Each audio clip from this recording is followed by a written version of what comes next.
What up, my fellow Knicks fans? This is your guy Marcellus Ease, and don't panic quite yet. There was a hell of a show at Barclays Center tonight. It was the New York Knicks, and a lot of players, man, they exposed themselves for their struggles, and we had a few players that kind of had some triumphant moments. So we're gonna break this down real quick, position by position, to see, all the battles and who kind of put their foot down to get some minutes or even earn a spot on the team for the upcoming season. So first, let's start off at the point guard position. Tonight, it seems like Fizdale went with the same lineups. He went off with Trey Burke, and Trey Burke kind of did his thing, but I mean, nothing crazy. He showed flashes here and there offensively, but still, same old. Moutier actually in this game, Emmanuel Moutier, man, I don't think it's gonna happen for him. Not this season.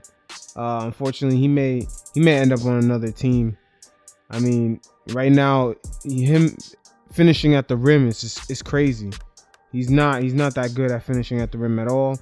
And then his shot selection and plus his turnovers and his his defensive skill set is not really that high.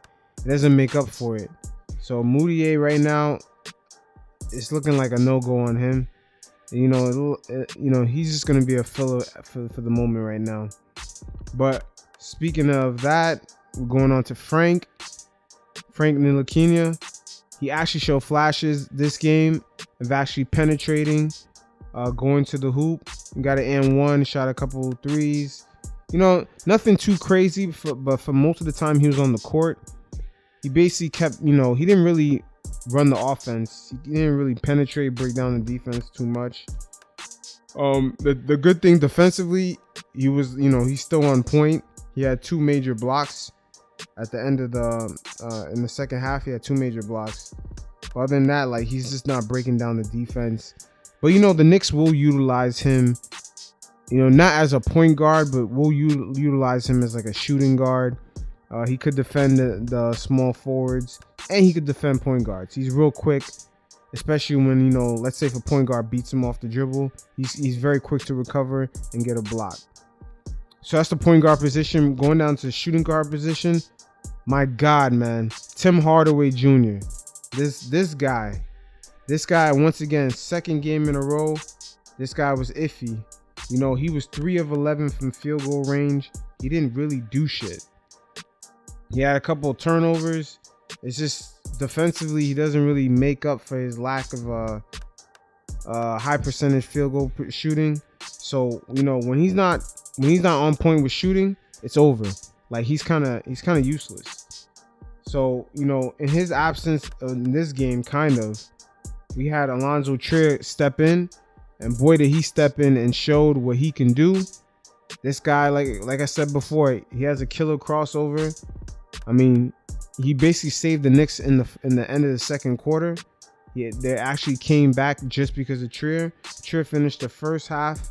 I think he only missed one shot. He had 20 points. He actually took the ball to the rack a lot.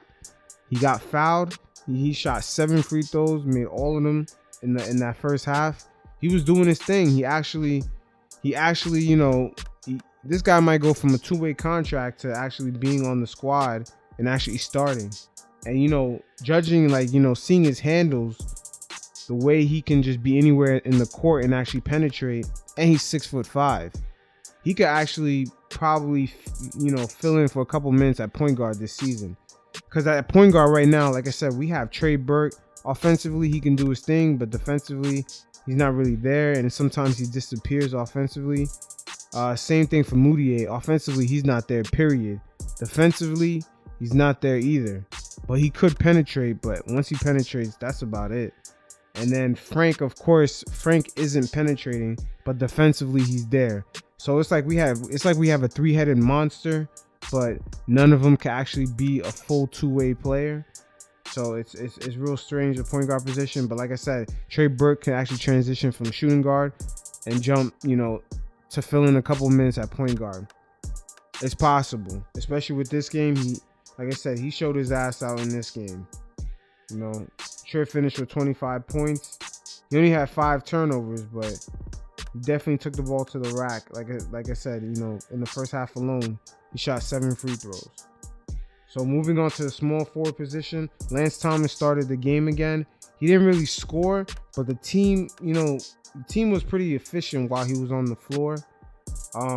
Mario Zona, Super Mario is unfortunately, man, I don't know, he needs more mushrooms from Luigi or some shit, because Super Mario is just a bunch of turnovers, man. Another tough game for Mario. You know, the thing is, this guy's a former lottery pick, and it's not looking good right now, but I'm pretty sure, at the end of the third quarter, he had actually in the fourth quarter, he had a nice little layup. Fizdale was hyped for him, so Fizdale's gonna continue feeding him confidence, try to get him up there, because this season we definitely gonna need him to actually be on point, because like I said, we have injuries and we just have fillers for right now. But hopefully Mario Zona, he could prove himself to get another contract in the league. So that's pretty much for small forward position.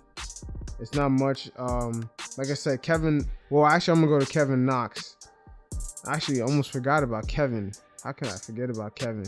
Kevin Knox was kind of quiet in the first half, but he still finished pretty solid. 3 of 6 from field goal range. He didn't really make a lot of 3-pointers. He had a steal in the block. But one thing to get out of this performance by Kevin Knox in this game, he did take the ball to the rack, man. This guy has no hesitation. He'll take you on, and he's a very good finisher at the rim. So Kevin Knox definitely, he should earn the starting job. I mean, this game kind of proved it. Lance Thomas is not really gonna stand in his way, and Mario Zona with those turnovers, man, it's not really happening for him. And Kevin Knox doesn't really turn the ball over, and he's kind of a two-way player, so he should lock up the small forward position. Okay, so moving on to power forward, Mitchell Robinson, he got into foul trouble real early.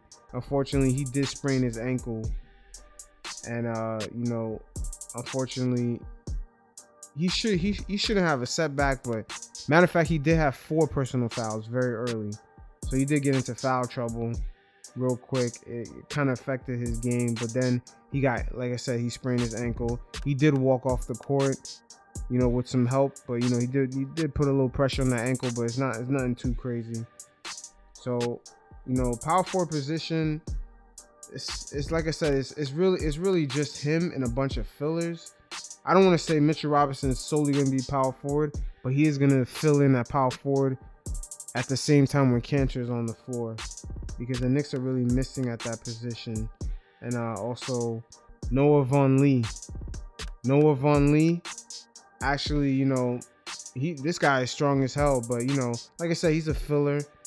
But he got some handles for a big guy.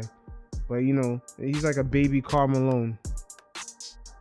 So basically, nothing crazy to say about those positions. It's just right now, like I said, it's a bunch of fillers. But going on to center, Enes Kanter was doing his thing, man. This guy had like 20 rebounds in this game. But I swear to God, before half, he had like 15 rebounds. He was doing his thing. He finished with 22 points. He was just a beast on the offensive end. He got 7 offensive rebounds, and got a block, steal. He was pretty solid all the way around. Only 26 minutes of action. But that's pretty much the gist with Kanter. He should get a lot of minutes this season. Hopefully he can stay healthy, and hopefully defensively he can get a little better. Because last year, like I said, he did finish in the bottom 300 amongst NBA centers as far as defensive efficiency. So we'll see what he does there. But that's pretty much a quick recap of this game. Like I said, pretty much a standout was basically Allonzo Trier, 25 points. He did his thing. The only thing with Allonzo Trier I would have to say is that when he is scoring and doing his thing, the ball movement pretty much stops. That's the only thing I kind of observed. That I'm like, Fizdale wants, it seems like when the Knicks, when everything else fails, when they're not shooting good, they go to the ISO ball, and it seems like Allonzo Trier might be the guy for that. And then another thing to look at was I would have to say this game, Frank actually showed you Frank Ntilikina actually showed you in this game that, you know, his weight gain, and, you know, he showed flashes of having more confidence. But, you know, Clyde Frazier did make a comment saying that he doesn't believe that Frank could really break down the defense, but the Knicks can utilize him in other aspects of the game, especially defensively. And he has other skill sets where he can, you know, help the team. He could be a two-way player, but he does have to work on his handle. But other than that, this is your guy Marcellus Ease, man. Y'all stay safe. This is just a quick recap of the game. I have a nice little playlist at the bottom with some New York City artists. Check that out. And, you know, y'all take care until next game. Peace.